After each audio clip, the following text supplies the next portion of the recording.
नमस्कार दोस्तों, मेरे यूट्यूब चैनल में आपका स्वागत है। आज हम देखेंगे कि हम एरे एलिमेंट को या एरे को हम कैसे रिवर्स करें, उसकी वैल्यू को कैसे हम एरे एलिमेंट्स को हम रिवर्स कर सकते हैं। मतलब सपोज हमारे पास एक एरे है कोई भी ऑफ एनी वैल्यू, मान लो 5। सपोज मेरे पास है 3, 2, 1 एंड 0। हमें इसको रिवर्स करना है, तो after reversing it will become 0, 1, 2 and 3। हमें ये करके इसको रिवर्स करके दिखाना है अपने एरे को। ओके, सो हम चलते हैं अपने प्रोग्राम में और इसको देखते हैं। तो सबसे पहले हमें क्या यूज़ करना, अपना हेडर फाइल को अपनी इंक्लूड करना है। ओके, उसके बाद हमारा मेन फंक्शन है। एक पॉइंट हो रहा है कि आप इंट मेन क्यों यूज करते हो, क्योंकि जब आप कोई भी फंक्शन लिखते हो ना, तो उसका मतलब ये होता है कि आप कुछ ना कुछ उसको रिटर्न करोगे, इसलिए आप यहाँ पे वॉइड नहीं लिखते। ठीक है, आप यहाँ पे वॉइड नहीं लिखते इंट की जगह पे, because void means null, nothing, no value is there. So in the function you have to return something. Okay, so that is why आप वहाँ पे कुछ ना कुछ, उस फंक्शन में आपको कुछ ना कुछ रिवर्स करना होता है, रिटर्न करना होता है, इसलिए आप वहाँ पे इंट यूज करते हो, वॉइड आप वहाँ पे यूज नहीं करते। समझ में आया? जब भी आप फंक्शन की बात करते हो ना, तो आपको कोई ना कोई वैल्यू वहाँ पे रिटर्न करनी होती है। ठीक है, लेकिन वॉइड का मतलब वहाँ पे होता है नल, 0 वैल्यू। सो लेकिन फंक्शन का मतलब होता है कि आपको कुछ ना कुछ रिटर्न देना है, तो इसी वजह से हमें इंट रिटर्न होता है। ठीक है, इंट को हम यूज करते हैं अपने इसके साथ, कुछ ना कुछ रिटर्न करने के लिए ही हम इंट का यूज करते हैं। ठीक है, उसके बाद हमने एक ले लिया इंट आई वेरिएबल, और है हमारा एरे, और ये है हमारा एन वेरिएबल हमने ले लिया। उसके बाद हम क्या कर चाहते हैं कि आप एरे का साइज बताएं। सबसे पहले एक मैसेज प्रिंट कराएंगे कि आप वहाँ पे एरे का साइज बताएं, हमें कितने आप एलिमेंट चाहते हो एरे के अंदर। ठीक है,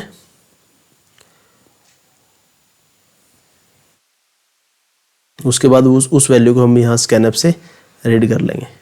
ठीक है, हमने सपोज यहाँ पे 5 दे दिया, इसका मतलब क्या है, उस एरे के अंदर 5 ही एलिमेंट आ सकते हैं। ठीक है, उसके बाद उसने दूसरा मैसेज दिया है कि आपने साइज तो बता दिया कि 5 एलिमेंट होंगे, अब आप उन वैल्यू को अंदर डालो तो इसलिए उसने मैसेज दिया कि एंटर द एरे एलिमेंट, जो 5 वैल्यू आपने डालनी है वो डाल दें। उसके लिए आप यहाँ पे फॉर लूप लगाएंगे, जिसकी आई की वैल्यू 0 से स्टार्ट होगी और लेस देन n चलेगी, मतलब 5 से, i लेस देन 5। क्लियर है? जब तक ये कंडीशन ट्रू होगी वो वैल्यू लेता रहेगा, जब ये कंडीशन फॉल्स हो जाएगी तो इस लूप से बाहर आ जाएगा। ठीक है, जैसे मैं इसको ट्राई रन करके दिखा देता हूँ। मान लो आपकी वैल्यू यहाँ पे 0 है इनिशियली, तो 0 लेस देन n है, n की वैल्यू हमने लिया 5, तो ये कंडीशन तो ट्रू है तो वो अंदर आएगा और इस 0 को वो रीड कर लेगा अपने AO5 में, तो यहाँ पे हमारा वैल्यू आ गई हमारी 0। उसके बाद i प्लस प्लस, मतलब 0 जो है वो 1 बन जाएगा, 0 का जो है 1 बन जाएगा, और 1 जो है वो लेस देन 5 है, ये भी ट्रू है, तो वो उसको फिर स्कैनफ के थ्रू इसमें रीड कर लेगा और वो अपने एरे के अंदर आ जाएगा। उसके बाद फिर प्लस प्लस होगा, तो 1 था यहाँ पे, अब प्लस प्लस के बाद वो क्या हो जाएगा, 2 हो जाएगा, तो 2 लेस देन 5, ये भी ट्रू है, अंदर आएगा और वो उसको स्कैनफ की स्टेटमेंट में यहाँ पे रीड कर लेगा, 2 हो गया। ऐसे ही वो 3 को करेगा, ऐसे ही वो 4 को करेगा। उसके बाद जब यहाँ पे 4 होगा, 4 क्या होगा, 3 का केस हो गया, 4 का हो गया, 4 के बाद वो 5 आएगा, 5 बन जाएगा, तो 5 लेस देन 5, ये कंडीशन तो ट्रू नहीं है, ये तो फॉल्स है।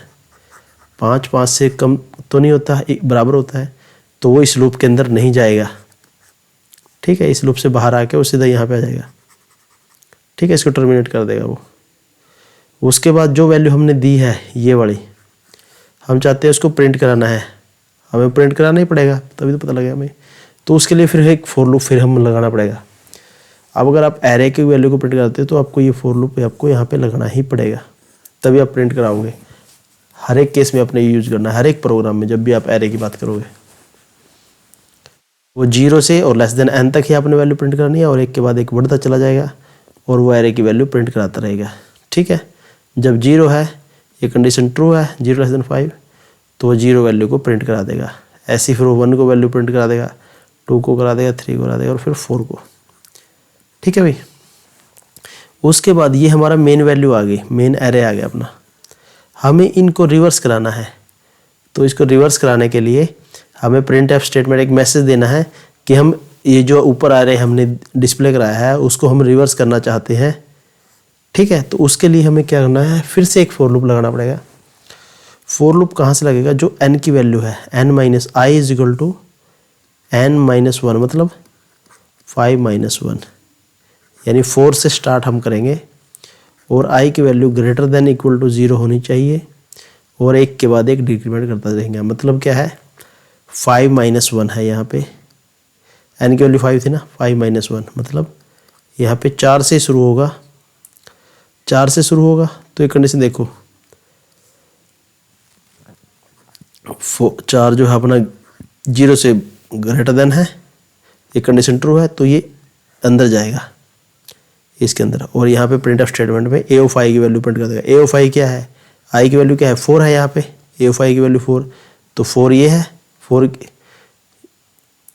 ये 0 1 2 3 4, ए ऑफ आई की वैल्यू कितनी है, 4 है ना, तो यहाँ पे वो वैल्यू 4 को प्रिंट करा देगा सबसे पहले। फिर उसके बाद यहाँ पे आई की वैल्यू 4 थी और उसका डिक्रीमेंट हो गया, तो 4 कितना बन गया, 3 हो गया, और फिर 3 जो है ग्रेटर देन इक्वल टू 0 है, यस ट्रू है, तो अंदर जाएगा, तो ए ऑफ 3 की वैल्यू प्रिंट करा देगा। ए ऑफ 3 की वैल्यू 3 है, फिर डिक्रीमेंट होगा, फिर 3 बिकम 3 जो है 2 बन जाएगा, और 2 जो है ग्रेटर देन इक्वल टू 0 है, फिर वो इनसे अंदर जाएगा इस लूप के अंदर, और फिर ए ऑफ 2 की वैल्यू प्रिंट करा देगा जो 2 है, फिर ये डिक्रीमेंट होगा आई माइनस माइनस, ये बन जाएगा 1, और 1 जो है ग्रेटर देन इक्वल टू 0 है, फिर वो अंदर जाएगा और ए ऑफ 1 की वैल्यू प्रिंट करा देगा जो है 1, फिर डिक्रीमेंट होगा 0 होगा, ये हो जाएगा 0, और 0 ग्रेटर देन इक्वल टू 0, मतलब बड़ा तो नहीं होता लेकिन इक्वल टू तो है, तो कंडीशन ट्रू है, तो अंदर जाएगा और यहाँ पे इसको ए ऑफ 0 की वैल्यू पुट कर देगा, और ये हो गया हमारा एरे। उसके बाद रिटर्न 0 है जो सक्सेसफुल आपको मैसेज देता है कि हमारा प्रोग्राम सक्सेसफुली एग्जीक्यूट हो गया है। तो ये आप देख सकते हो कि हमारा ये वैल्यू आफ्टर रिवर्स करने के बाद ये आया है, और अपना ओरिजिनल वैल्यू ये था।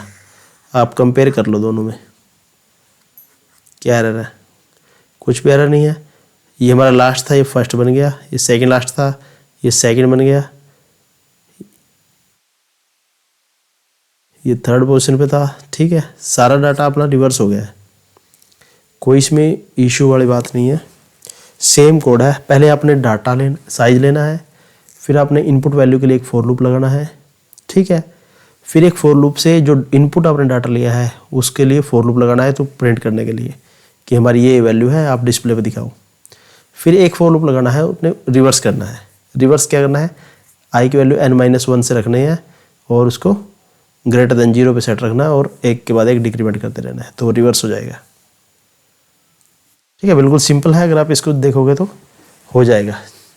अब हम इसको अपने कोड ब्लॉक में देखते हैं एग्जीक्यूट करके, क्या ये प्रोग्राम काम कर रहा है या नहीं कर रहा है। तो हम अपने कोड ब्लॉक में चलते हैं, मैंने वहाँ पे पुट किए हुए हैं कोड, सारे सेम कोड ही हैं जो मैंने वहाँ पे लिखे थे। ठीक है, अपनी हेडर फाइल है, इंट मेन है, आपका एरे है, और आपके तीनों फॉर लूप है। एक आप फॉर लूप आपको इनपुट प्रोवाइड करने के लिए है कि उसका साइज क्या है उसके लिए। ठीक है, एक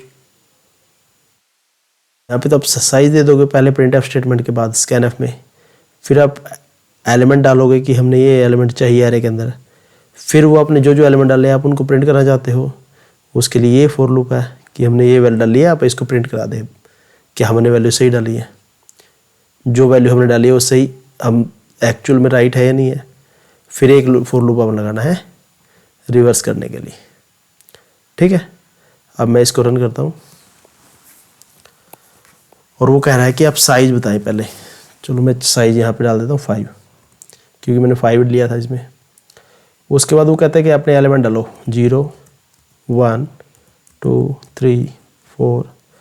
अब ये देखो हमने वैल्यू डाली 0 से लेके 4 तक और हमारा एरे आ गया 0 से 4। ओके, ये तो ठीक है। अब हमने एरे रिवर्स का एक मैसेज डाला है कि आफ्टर एरे रिवर्स, हमने यहाँ मैसेज डाला था ना एरे रिवर्स, मतलब इसके बाद, इस मैसेज के बाद हम रिवर्स कर देंगे अपने एरे को। तो ये देख लो एरे रिवर्स के बाद क्या है, लास्ट वैल्यू फर्स्ट वैल्यू बन गई 4 3। हमारा एरे था 0 1 2 3 4 और ये बन गया 4 3 2 1 0। क्लियर है, बिल्कुल ही सिंपल है। अगर आप इसको देखोगे तो इजीली आप कर पाओगे। तो मुझे उम्मीद है कि आपको ये वीडियो पसंद आया होगा। तो इस वीडियो को जल्दी से जल्दी लाइक करें, शेयर करें और मेरे चैनल को सब्सक्राइब जरूर करें और कराएं। और that's all for today. Thank you for watching. Thank you.